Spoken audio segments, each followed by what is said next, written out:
Okay, so I'm Felicity, and I'm here with you, Sam, and with you, Joe. And Joe and I, we're just having a little play around with doing a podcast, aren't we? And we're calling it, thanks to the fabulous Joe Hall, the Headf Diaries.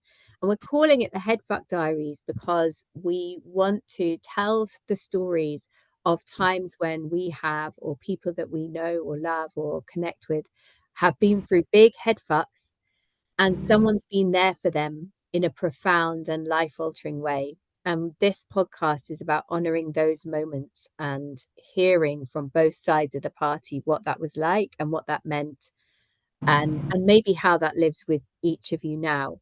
So today, Joe, you're going to tell something, a part of your story about an encounter that you had with Sam when Sam was managing you, and at a very, very difficult point in your life. And you're going to tell us that story. And then we're just also going to hear from Sam what comes up for you, Sam, when you hear that story, what was going on for you, and maybe what that makes you think about. And maybe, yeah, anything that's still that you carry forward that's present for you both with that today. Does that, yeah, have I covered it? Yeah, great. All right. Yeah. So without further ado, um, Got my Joe, tissues ready. you've got your tissues, because this is going to be like, this is a big one, isn't it? This is a really big one. So my first question is like, Joe, who is Sam to you, and who was she at this time in your life? So Sam, at the moment, and is to me now, is one of my greatest loves and greatest friends. At the time, Sam, I would say, was probably more of an acquaintance in that we had done some social things together, but I don't think we were particularly, we'd not had time on our own to become closer, I would say. We'd done things with other people. And Sam at the time was somebody that was a colleague that worked for a different organisation at that time. Would that sound right, Sam, to you? Yeah. Yeah, exactly. Yeah. Wow. So it was like, so you really did not know each other very well at all. Really? I mean, we did. We'd done some social things together. We'd done things in kind of with girlfriends, shared girlfriends where we'd been away and had drinks and stuff like that. But on Yeah. reflection, I'd not had that much time with Sam to really get to know Sam, probably. Would you say? Yeah, I think that's fair. Mm-hmm. So you were working in one organization, Sam, you were working in another organization.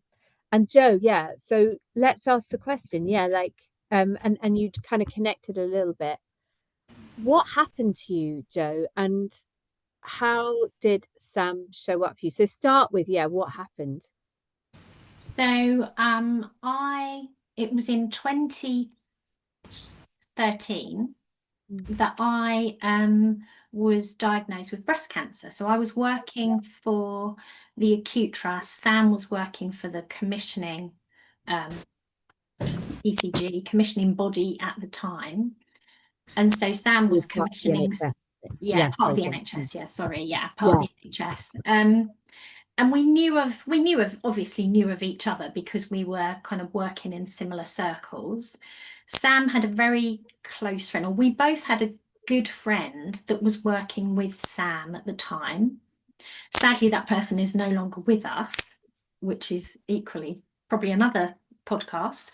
And I was diagnosed with breast cancer, and had dealt quite well, I thought, with the treatment. You know, had a mastectomy, radiotherapy, la la la. And then I went back to work. Now I'd seen Sam a bit with others whilst I was off work, chemotherapy, all of that. And then I went back to work, and I went back to work at a time when the organisation was going through a really difficult time. And I was watching this play out on the local TV because there'd been accusations around cancer waiting list targets, and lots of people were being investigated. It was just it was like I couldn't get away from it. And I was going back to work as organizational development lead, kind of staff engagement, that sort of area. at that time when it was coming to its height and there was a lot of support needed for staff. The HR director that I worked for at the time had moved on to a different local organisation, or more of a regional organisation. Really lovely, lovely guy who'd been super supportive. And somebody else had come in who, it's interesting, I can't even remember the woman's name or what she looked like, but she was way out of her depth, way, way, way out of her depth. And I came back to work at the point where she really needed me to show up, and I just had and it was, you know, I can't blame her for it, because I think I came back to work and I just had completely lost my confidence. I think I'd completely run out of all the energy of saying, I'm fine, I'm fine, I'm fine. I went back to work and it was almost as if I'd disappeared. Now, I always had lots of, similar to now, lots of curly hair. Not that it was about hair particularly, but I had lots of curly hair. I think I was quite vibrant, quite noisy. And I went back and I just shrunk. I could feel myself physically shrinking in the environment that I was in. And one of the things that struck me was that I was really keen to come back to work because I wanted, because, you know, work's important to me, or was important to me at the time. And I came back to work with and I was pushing on coming back to work, saying my rehab plan. And I can remember this woman going, oh, that is a very limited rehab plan. It was not a lot of time, you know, just gradual. It was early days of coming back to work.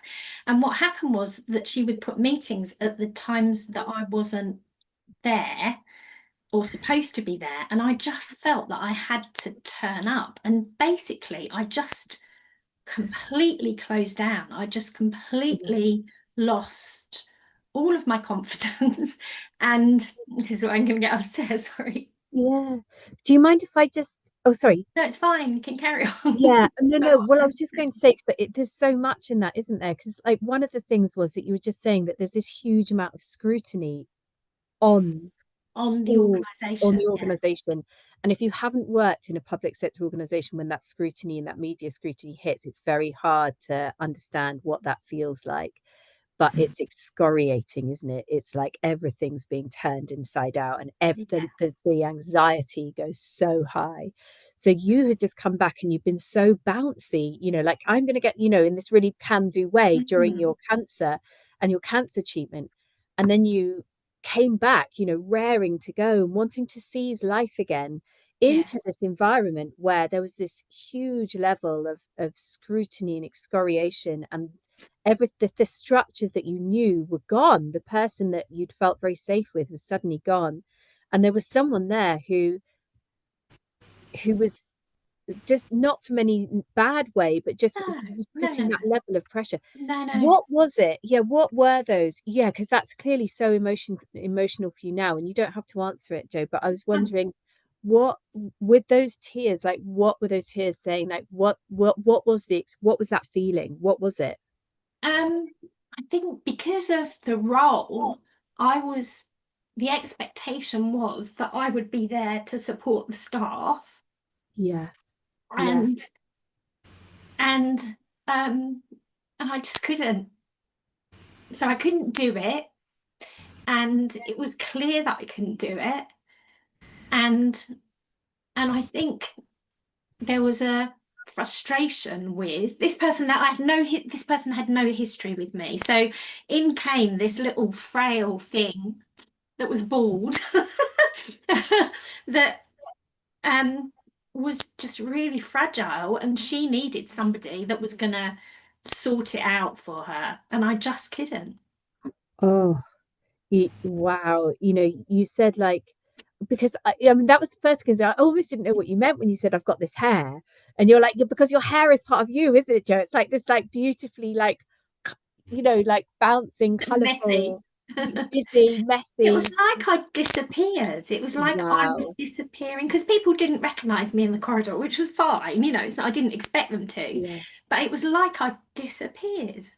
And then I actually disappeared. I could feel myself in meetings sitting back. It was really what's it like? I think also the context with which Jerry is talking about this scrutiny that we had on the trust was not just public scrutiny. No, it wasn't. The police were involved. Yeah. This was a really, and because it was cancer services, it was also very pertinent to Joe. And I think also we all struggled with the fact that some of the people that we thought were good people, that we trusted, that we trusted to look after the people that we were there to look after, the patients, their credibility, their integrity was absolutely questioned. And that was quite difficult. So the people that we thought we could trust, that we could rely on, it subsequently came out we couldn't. And so not only did Joe not have the anchor person that was so incredibly important to her, there were lots of periphery people around in the same organisation that it transpired were not that I couldn't trust. That we thought they were. And so sort of the whole infrastructure, you know, and even the people that you could trust that were good people, they had their integrity and their credibility questioned as part of this process. And so it was really, it wasn't just a bit of public scrutiny, a few front pages of the local paper. It was much, much bigger than that. Horrible. Wow. So probably one of the most difficult times that anyone would ever encounter in their career, really, it sounds like, when the rug is being pulled out from under you on all of, basically, Joe, for you, on every level, the rug was pulled out. You know, people weren't recognizing you in the corridors. And sorry, go on. No, sorry, Felicity, carry on. No, it was a very odd time. Wow. And you said you had the experience of, like, you said it a couple of times, like, I was disappearing. Oh, like, I disappeared. I disappeared. What was that like, to feel that disappearing? Like, yeah, it was such a sorry. right, take your time. I felt like I physically disappeared, so I was losing weight like a mad thing because I was so stressed. I just lost myself. Wow. Oh, Sam, what's it like, you hearing that of Joe, and what's coming up for you as you're thinking about this time for you? With Joe. So you could see Joe just a bit physically disappearing. Absolutely. But I think Joe's absolutely right. So Joe was always a big hair, big personality, lots and so much energy. You could not keep up with her. And maybe because of that, it was so difficult to watch, that how and I didn't see all of it in between, as Joe said, because I didn't see her every day, but I saw her intermittent times, and she was getting smaller and smaller. She was getting quieter and quieter, and even, you know, physically, but you, not just the way she looked, but the way she was, you didn't recognize her. And it was such a difficult time in lots of different ways, but the impact it had on people, including Joe, was really quite significant. How were you feeling towards Joe during that time? You said it was difficult to watch her. How were you? Well, as Joe said, there's a third person in our marriage, and there always has been. And I think that we between us, we were always doers. And I think what we just wanted to do was scoop her up and look after her. But that isn't always possible, and it isn't always the best thing to do. No. And so, yeah, that it was difficult, because there wasn't just, if Joe was having a tough time at work, that would have been one thing. But this was so complex, with so many layers to it. It wasn't just as easy as just scooping her up and giving her a cuddle and taking her out of it, because even if you'd have taken her out of it, there was still lots of other things going on. So it was quite complicated. And like you say, sometimes that's not always the right thing to do either, is it? Because Joe's got to do it. So Joe, how did Sam show up for you? Like, in a very real, like, what did Sam actually do? How did she first show up for you? Very practically, really. What did she say something? Did she call you? I kidnapped her. Yeah, she said she was going to kidnap me. No. So what I'd done was I'd got to absolute rock bottom. Yeah. Serious rock bottom. And I reached out at the time. I reached out to the HR director that had gone on advice, not from Sam, some internally said, talk to him. So, and oh God. So I spoke to him, and he said, he was so kind. And he said, just come into work. I'll take you out for a few months. I'll make up a job. I mean, he said, I've got some work you can do. He said, all I want you to do is to turn up to work. And just sit at the desk. And so I started to do, I mean, they were so kind. So I did that. And I was still managing to turn up to work. And gradually, I think I started to, it was very small, but I started to practically do some stuff. So I think Sam, I don't know, Sam, I'm speaking for you. And then Sam, I think, saw that I wasn't just, because Sam couldn't take me into, give me a job in the organisation or suggest that I applied for something in the organisation if I was just going to fail, because that wouldn't have helped me at all. So I think there was a point where I started to show some green shoots of coming out of complete melt. I mean, I completely got to the point where I didn't want to be here anymore. Wow. And Sam contacted me with the other person in the marriage and said, my husband and I would quite like to take you out for lunch. It was something like that, wasn't it, Sam? We went for lunch, and I can't really remember it. And you started to talk about a piece of work that was happening that was small and concise enough, I think, for me to maybe take on. And I remember at the time convincing both of them that I was absolutely the wrong person. There was no way I was ever going to be able to do it. They were wasting their time. But we ignored her. Yeah. I think so for the slight context here, we were in the same building as Joe's brother. So we were seeing each other every day, but Joe was sitting in a slightly different. I'd forgotten about that. We were in the same building. But we were in the same building. So we took Jo out for lunch. We kidnapped her. We took her out for lunch, and we were absolutely convinced that she was, not because she of any other reason, but she was the right person to do this piece of work for us. We had a longer term plan, but we didn't share that with Jo at the time. And we were right. I usually am. Was that a longer term piece of work within the organisation, or was that outside what you were doing? No, that was a longer term plan to have Jo with us. Whereas I didn't see that at the time. And she didn't need to. That would really not have been helpful.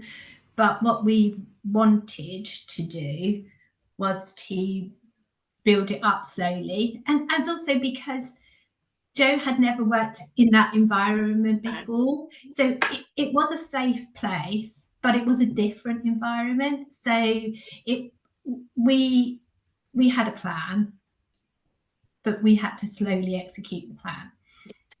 Do you mean, sorry, when you say in a different environment, do you mean the organisation you were working in, Sam, as opposed to the organisation? So most of Jo's experience has been in a provider organisation. She was working in various different roles, but that's and commissioning organisations are a little bit different. In fact, they're radically very different. Yeah, very different. And in those days they were even more. Yeah.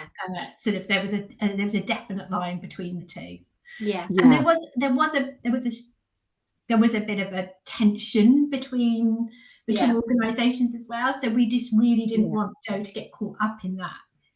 And what was interesting about the job, Sam, was that it was, I can't remember when you spoke to me, but in my head, I remember it being something that was actually quite helpful from a commissioning perspective, because it was quite operational in its sense. So actually, on reflection, even at the time, I thought, why are you doing this? You're just you're just being nice. You don't, it was a complete imposter. Everything was that actually I did understand what was needed. And so I think I probably was the right person, or at least had the skills somewhere in me that was the right thing for me to do. And what did that mean for you, Jo? That so Sam, you took Jo out for lunch and you were like, hey, I think you might be really good at this job. Yeah. Apply for this job. Jo, what did that mean to you? Why was that powerful? Well, at the time, I thought both Sam and her husband were completely, it wasn't her husband, Sam and the other person were wrong. I just couldn't see a way through it. And it took a while, I think, didn't it? It took several conversations for me to even believe that I had any. Yeah, it took a long time. So it meant, at the time, why are you doing, I didn't get it really. I couldn't see. But it was huge. It took a while for me to get it. Yeah. Why was yeah, just to clarify, that wasn't your real husband, was it? That was no, it was a great friend. Yeah, a great friend, and within the organisation that you're working for as well, Sam. That's it, isn't it?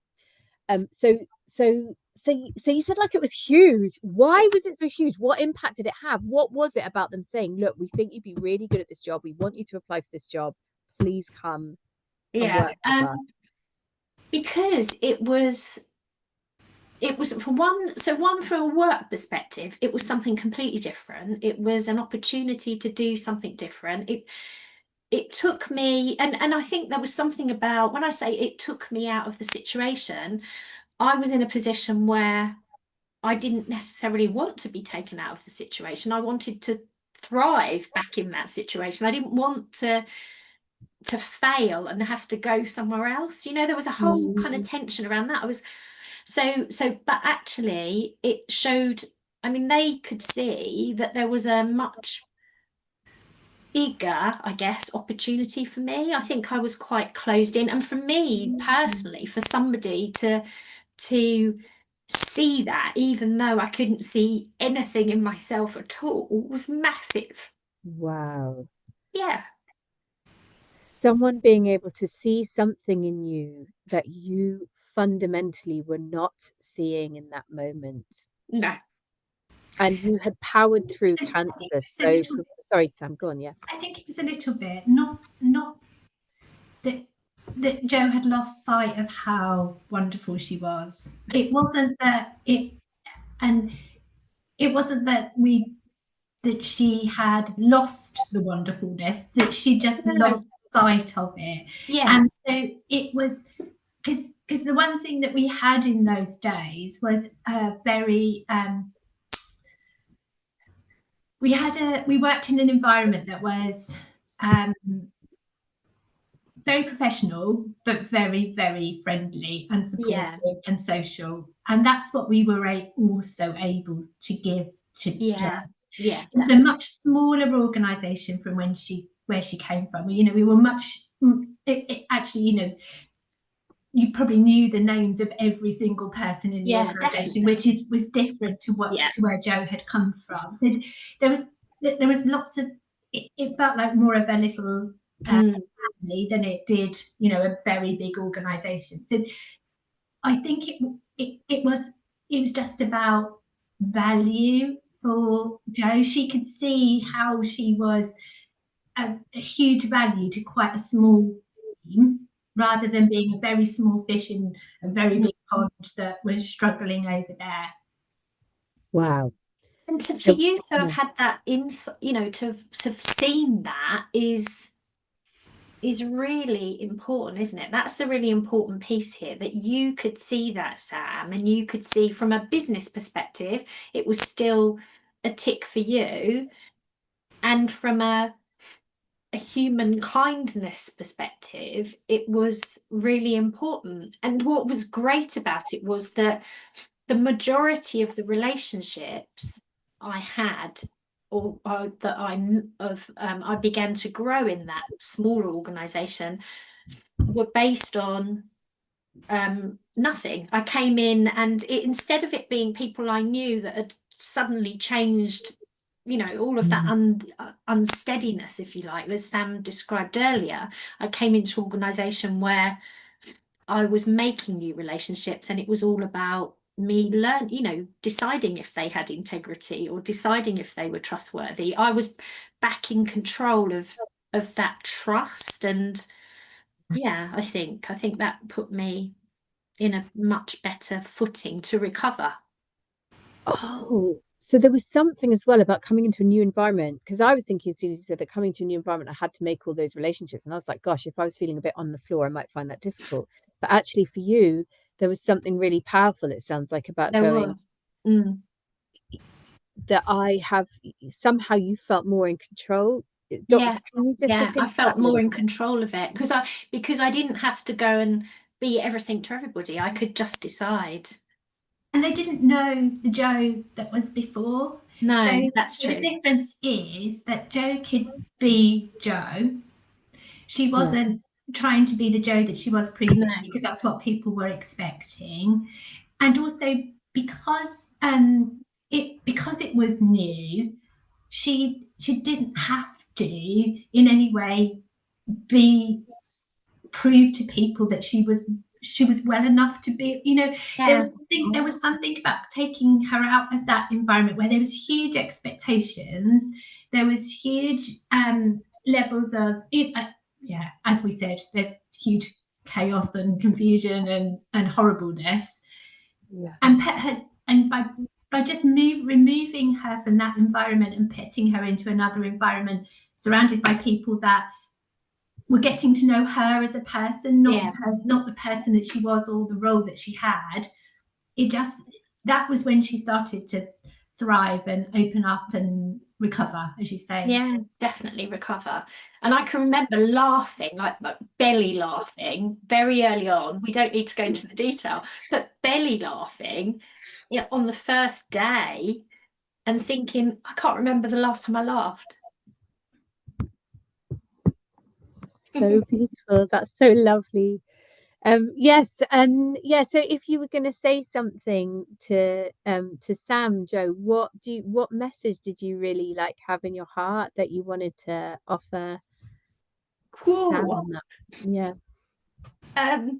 Thank you, of course. And I actually think you saved my life,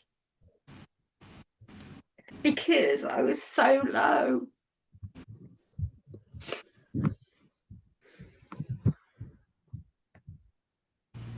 Wow. And I'm Sam, a really yeah. ugly crier, sorry. Oh, be a crier. We're all criers, mate. Yeah. That's all. We love it. Yeah, Sam, how is that? Yeah, what comes up for you? How is it for you to hear that? Yeah. So Jo and I have had lots and lots of conversations, as you might. We have now. Yes. I suppose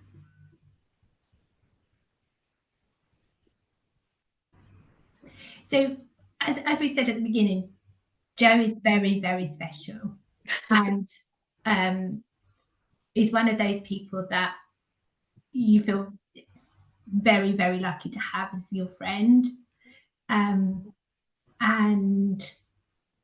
if I feel it, to hear that I've had like a little bit of impact on the fact on her life and the fact that who she is today, because she is so amazing, that makes it, all the crap that we have had to deal with over the years makes it worthwhile. Yeah, Joe, I was just thinking about how have you carried that forward with you? Like, how does that live with you now, that experience? And yeah. So on a practical work level, firstly, it's taught me that going into a new, because I think I would have gone into a new organization going, hello, I'm Joe. I think I'd have gone in like that and pissed everybody off a bit. But I think I'd learned and reflected on going in slowly and just taking my time to get to know people. So I think there's something about that actually you don't have to be yourself when you go into a new, it's okay to be shy, it's okay to be anxious, all of those things, and actually just take your time. And yeah, so I think on a practical level, that on a emotional leadership, caring about other people level, I've had the opportunity to pay it back, and I think do it really well, having learned from myself, from the way Sam did it. And yeah, I have. You know what really came up for me when you said that, Joe, because you said it was one of the biggest reflections was I don't have to bounce into a place and be like it's all good. But you know what struck me when you said that was that in a way you said like that's how you'd approach cancer in the first place, was like, let me go gung-ho. You know, let me just be like super can do and I'm going to make it fabulous, you know, whatever it is. But was there something about like, sorry, I could be really assuming, but I guess maybe, and then actually through that entire process, because also that when you looked at, then you discovered that people in that organization couldn't be trusted as you thought they could be trusted. Then you discovered that you couldn't hold that up, you know, that actually there was pain and vulnerability that needed to be acknowledged. And that when Sam saw that pain and vulnerability, and with all of the pain and vulnerability, you didn't have to scrub up to be someone you're not. You exactly as you were at your most vulnerable, when you felt like you had nothing, Sam looked at you and was like, you're a fucking badass. Come on, you got it. And that's such, and then when you went into your next thing, there was something about like, I don't have to, it actually, let me go in with my whole heart and spirit, with all of the vulnerability, all of the questions. I'm not gonna, all of the, I don't know you yet, all of the, as I am.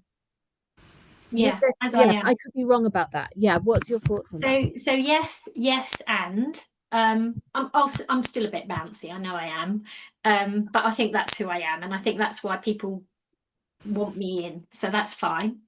And when I said I paid it back, I was asked to support somebody that was in a really, really bad place, and it was interesting that that person asked me to support them and almost said, look, you can have this person in your organization for free. That sounds awful now, because we just basically, you know, I don't need to go into the detail, but we need to take her out of the situation whilst there's an investigation, and she's in a really bad place. I'm not sure she's going to make it. I'm not sure. And I said, that's right. Just let her come. Just let her come. Just let her come and be. And it was just lovely. So there was one thing about no expectation, just come and be with me.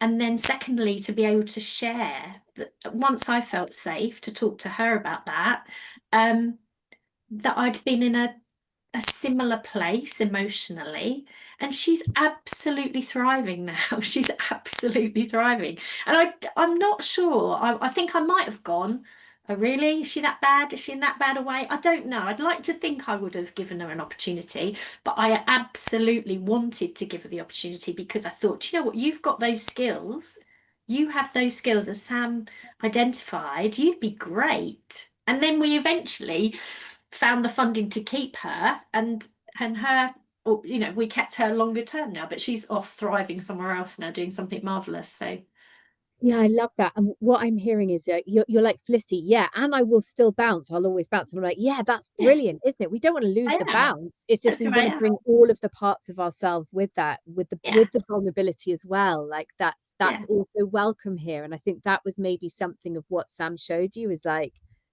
you're yeah. fabulous with Right. all of that. Yeah. Yeah. It's when And people believe in you, isn't it? When even they believe in you yeah, when you're not in a good place. And I guess it's that, not just seeing what's on the cover. It's not judging a book by the cover, isn't it? It's what yeah, else is there? What else and what else and what else? What if? What's the opportunity? What's the being really curious about people? All of that lovely stuff that um and believing in that somebody can find their way out and forward, I guess. And I've always thought that, you know, I've done coaching and all of those things, but I just couldn't find it in myself. I needed somebody else to do that for me. yeah, love that. And also then when you paid it forward, you hope you would always have done that. But when you've had the personal experience where you're like, that actually Yeah, saved my life. So of yeah, course I'm going to do that for somebody else. of course. Sam, yeah, what comes up for you, and like, and actually what was going on for you in your life at that time, and what comes up for you hearing it? Yeah.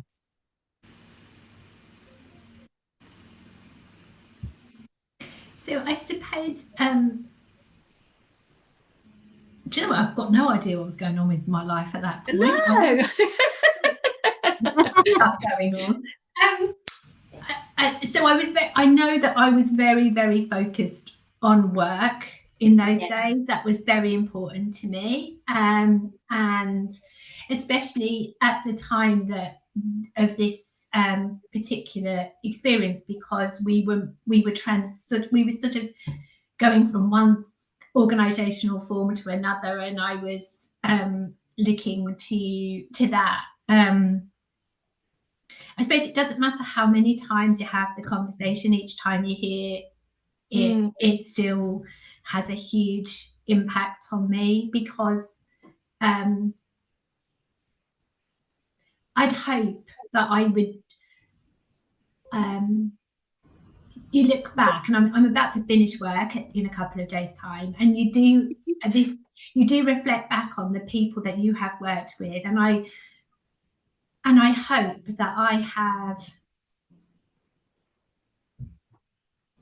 had been able to sort of support people to see their value throughout the whole of my career. So in a way, it's perfect timing to have this conversation, because it's just,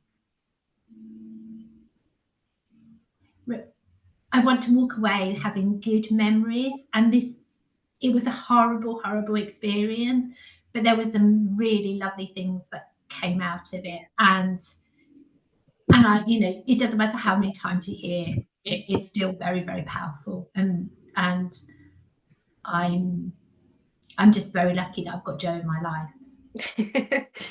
Vice versa, completely. Well, it's also so beautiful to hear, like, what a beautiful connection that was made and forged through that showing up for each other when we needed it most. Is there anything, Sam, like when you hear that, what also comes up for you in like, is that how people have showed up for you? And is there anything from that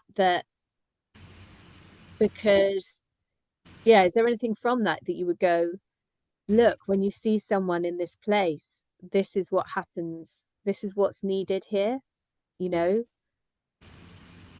Because it's easy to miss, isn't it? Because your boss did, Joe, your original boss did. I may have missed it for people sometimes. I don't know. I hope I haven't. No, But yeah, didn't you? you don't know. So yeah, what do you think, Sam? Yeah. So this morning, when I was walking Nigel around the wood, I was thinking about this session, and I was thinking, and I have been doing a lot of thinking because it's quite a significant time for me with leaving work. And when you say you're leaving, Sam, you're actually retiring, aren't you? This is like, This is Well, your I next retire. Yeah, so I'm having my gap here of about 30 years too late. So I've got lots of things going on in my head at the moment, but I was thinking about this session this morning, and about was it about 7 years ago, I had a really, really difficult time, both at work and at home. And I realised this morning, and probably I'd realised before, but I sort of thought about this morning, that I still am pissed off with certain people who knew that I was having a really difficult time at work, who knew I was being, or I felt I was being bullied and intimidated out of a role that I really, really loved. And they didn't do anything to help me. And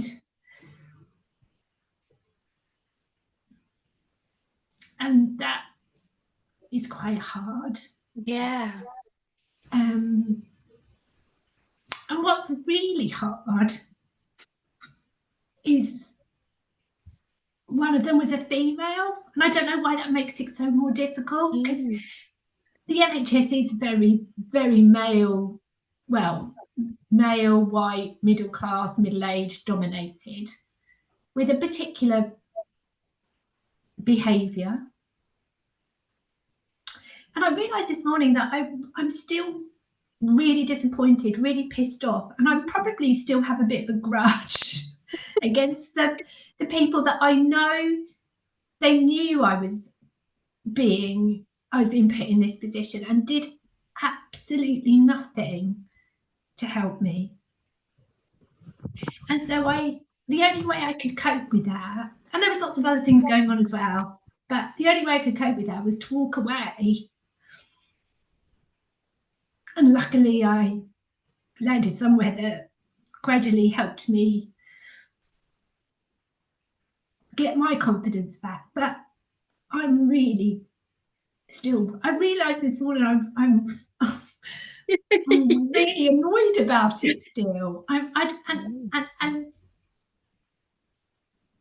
yeah, I suppose it's one thing not recognising it in somebody else, and that is totally forgivable in my book, because you might not see it, you might not be there at the time, you might not see them enough, whatever.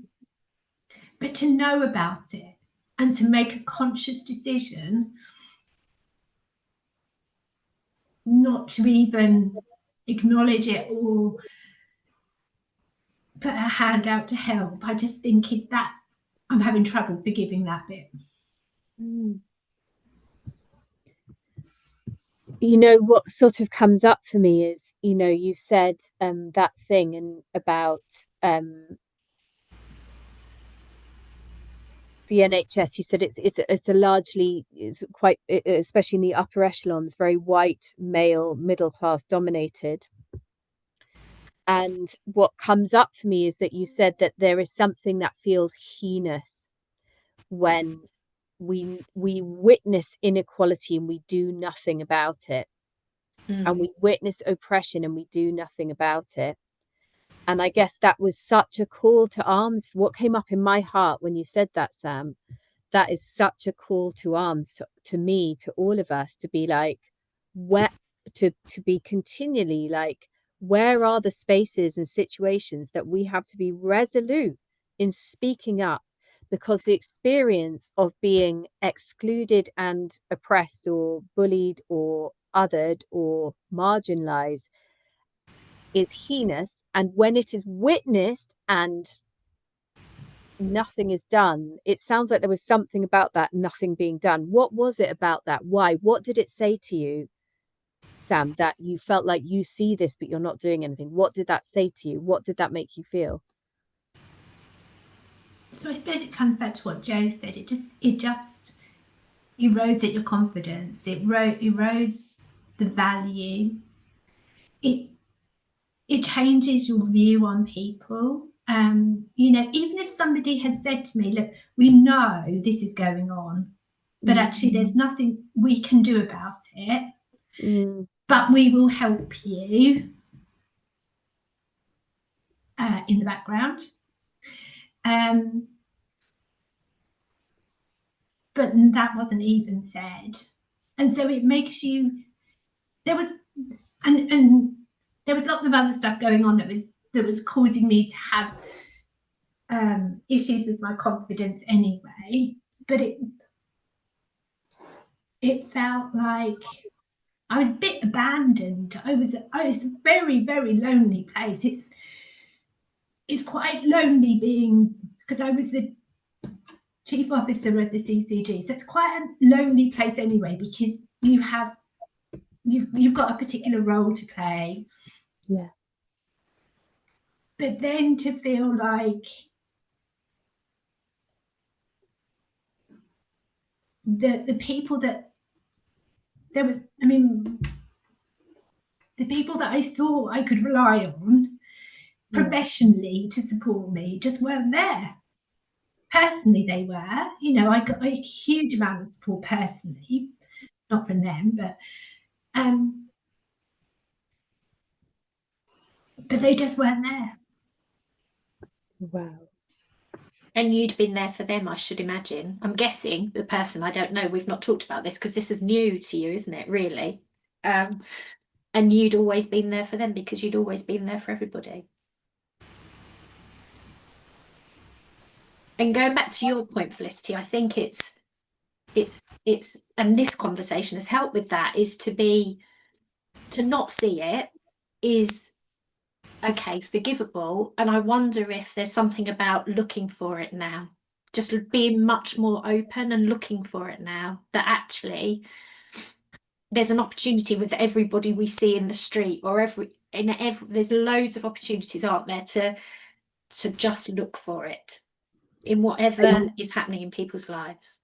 And, you know, what was coming up for me is that what we know repeatedly is that Black women have the experience in the workplace of being expected to be strong and showing up for everybody, and of precisely this experience of then people leaning on you, and then people just gently looking past when it comes to you, seeing what you need and showing up for you. Sorry, I know that's coming up for me just on I know that's like a big thing in our workforce, isn't it? It's a big issue. And I think what you've just done is just highlight how heinous that is. And actually, as you say, Jo, especially when we think about our workforce, isn't it? When we look at our workforce, we must be looking out. Who is being shut out? Whose voice isn't being heard? Who is being gently occluded or excluded? Yeah. There is. So I was in a position where I was white, middle class, middle-aged, and on paper I should have been able to manage that. I had everything around me that meant that I should have been able to manage it, and I couldn't. Yeah, exactly. So what does it feel like to not have anything of that and still be in that position? I can't imagine. I honestly cannot imagine. But that doesn't make it any easier, knowing that you should have been able to cope with it, and you didn't. But hold hard on that. When you say I should have been able to cope with it, no, nobody is able to cope with that. When someone starts, when you're in a position that is of less power, and you're experiencing something like bullying, who does cope with that? The whole thing is you don't. What we do think is there were structures around you that other people might not have had, and even with those structures around you, it did not protect you from that experience. And so then we think to ourselves, absolutely, we think, and if that's the case for us when we have those structures, absolutely, we we must listen and learn and do better in all the places that do not, and we acknowledge that. But we also say nobody, you know, actually you were describing actually being in what might have looked like a very powerful position, but your felt experience of that was the opposite, because nobody showed up for you when you needed someone showing up for you. Is that, yeah? Not nobody, Yeah. because I did have a support structure, of which Jo was part of that support structure, Yeah. but not the professional structure that I thought I would have, and I felt like I'd paid a very high price. Sam, if someone was to show up for you in that way, what would it have looked like? And Jo, I'd love your ideas about, but just from what we just learned from Jo, if someone was to show up for you in that way, what would you have loved? Like what would have made even like a tiny and a big difference? What were the little things and big things that would have made a difference? So there's part of me that's quite proud of the fact that I didn't need anybody to help. I removed myself. I went off to a completely different part of the country, and I got on with it, and I did it, and I've had a brilliant time, and I've met some lovely people, and I felt like I've done a good job. So there is a part of me that, but what would have made the real difference is if some people had said, or come and talk to me and said, look, we realise this is happening. There's nothing we can do about it, but how can, as in we can't influence that behaviour, but what can we do to help you? Mm-hmm. If somebody had just said, look, this is going nowhere, Sam, this is going to be the outcome. Because I was, we're all grown up. We all know that these things happen. So, don't continue to put yourself into this place. How can, what can I do to help you to this? But they didn't. They let me. Felt like they were watching me drown. And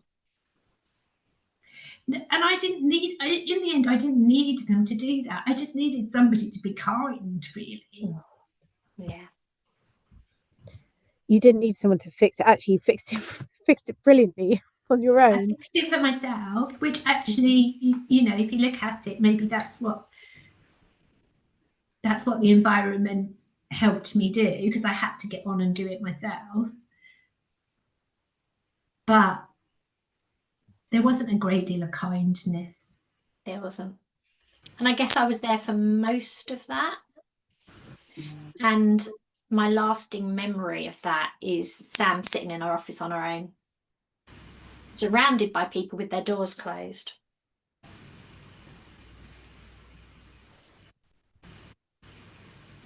That's such a powerful and unpleasant image, isn't it? Such a that should not.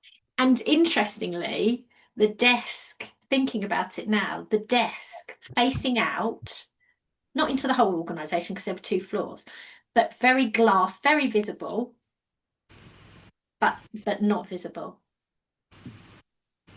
So there was no door shut. That meant you didn't even, out of sight, out of mind. Sam's in there in the office. Sam was very visible, and Sam didn't shrink away from it, but she was very visible. Anyway. No, that's such a God. There's 2 really powerful standout images for me. Like one is like the image of you, like you said, I was literally shrinking. I was like bald and getting smaller and getting thinner and shrinking. And then this other image of you sitting there in this glass fronted office on your own, surrounded by closed doors, Sam. And those are just such powerful images of what this feels like and how important it is to show up. And what you said, Sam, is you didn't need to show up to save me. You couldn't have saved me. And actually, I'm pretty fucking effective on my own. Thank you, mate. I probably saved myself better than you would have saved me. Which we kind of know would be true of Sam. And I do feel, like, with hindsight, yeah, that was the best thing for me. I had to stand on my own 2 feet. I didn't want some NHS person coming along and saving me. I didn't know that at the time. I just what I just wanted to feel like is that I wasn't being abandoned. That's it, isn't it? It's abandonment and the terrible pain of abandonment versus like the connection, which is not someone saving you, it's bearing witness with you and honoring your experience. Yeah. Because I didn't save Jo. Jo saved herself. I just helped Jo get herself into an environment in a place that she could do it. I didn't save her. No. I just recognised that we both did that wasn't an environment that Jo was going to thrive in. And I think the other thing to say, Sam, is that throughout my time working with Sam, I never ever felt like Sam gave me any kind of special recompense or opportunity that I didn't deserve. In fact, I think I had to work harder. I think it was probably the opposite. Because it was neither of us said this, and we've probably not talked about it, but I was very conscious that Sam was, it was not obvious to everybody. People knew that we became friends over time, but it wasn't, oh no, look after Jo. There was none of that. I didn't feel like that at all. And I think that was important to me and to Sam professionally, I should imagine, that that wasn't, that would have done me no good at all. Yeah. No, there wasn't. And I think Jo's right. I did have to work harder. I had really high expectations. And I wasn't that good if anybody else criticised her, but obviously I was allowed to. But if anybody else dared to, then that wasn't acceptable. That, yeah. And considering how where we got to in our friendship and how we were fantastic when we worked together. It was a really good combination. Completely different approaches, but it was a winning combination. Yeah, definitely. Wow. Do you know what a thing to honor as you come to the closing chapter of your work, Sam? Like, what a cool time for us to come together and honor what you did for Jo, and also like that beauty of like what it's like to work with someone who lights you up, and the beauty of that, and like those deep honoring friendships and the deep abiding power of showing up, a human being witnessing another human being and showing up for them. It carries a candle to light the darkness, doesn't it? Thank you so much. I so appreciate you sharing that story, guys. Very moving. I'm gonna go after